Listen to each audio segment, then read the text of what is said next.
Using African reaction, and I was meant to do this video. Sorry, I had to change my setting, but hopefully by next week everything is just gonna get better. Sorry, I was very busy during these holidays. I was gonna make a video concerning Africa, Russia, and Africa. So I didn't really find the video that I was looking for, but I'm gonna use this as a subtext to do this. So without wasting time, let's dive into the An video. African state where Russian Well, let's move on. Russia asked Ukraine to stop the attacks, but they didn't comply. Then Russia attacked Ukraine. You should know that. The protests are run by an anti-French group, financed by Russia. Russia is having a hard time. Okay, now, first of all, one thing I have to say concerning Africa and Russia is this. I'm just using this as a background just to share. First of all, we have to come to the understanding that the Russian country and the Russian state itself has always been friendly and helpful to Africans or blacks in general. The Russians, Tsar was the first one to tell Lincoln to free the slave. The Russians also had a Russian general and black general amongst their army. I think in the 18 and the 17, between the 17th and the 19th centuries.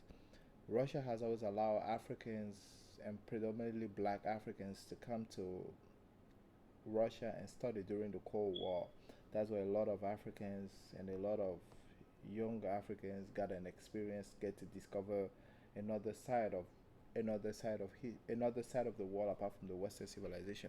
Now, I'm just gonna make this short video to understand. Okay, one of the reasons why Russia is gonna be successful in Africa. One, Russia has always been there as a friend to Africa. One, Russia has supported a lot of revolution to overthrow former colonial powers all over the continent, from Angola going to South Africa, and even during the Bush Wars, Russia has always helped. Even like I, Russia has always helped.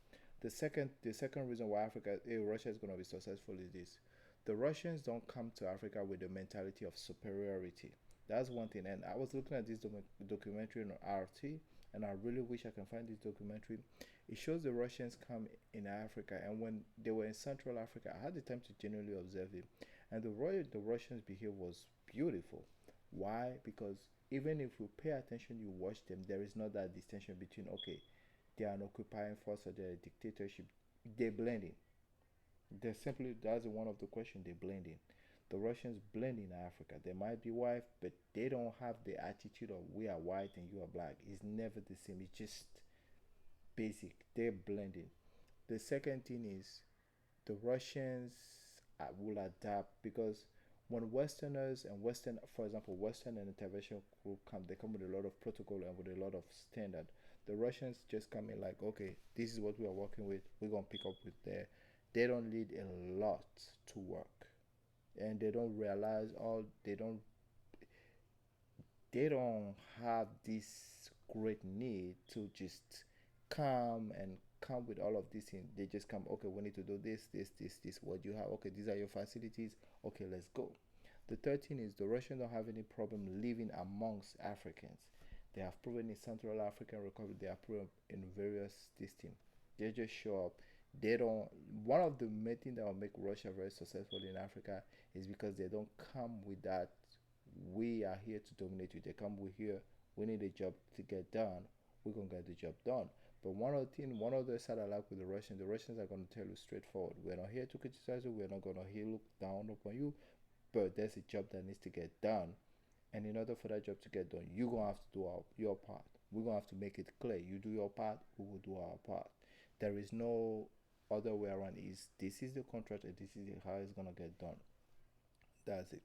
The third thing is the third thing that will make Russia be very successful in Africa is Russia. We have to be honest. Apart from probably the goal that Russia needs to support the economy and probably diamond, Russia is not interested in any African resources because Russia has an autonomy upon their own continent. So basically, these are the first three. So we must support them. these are basically my first three reasons why I believe Russia is going to be successful on the African continent. I'm going to do a part one. This is part one. I'm going to do a part two, a part three, and a part four. So I hope you enjoy. Let me know what you think, and bye.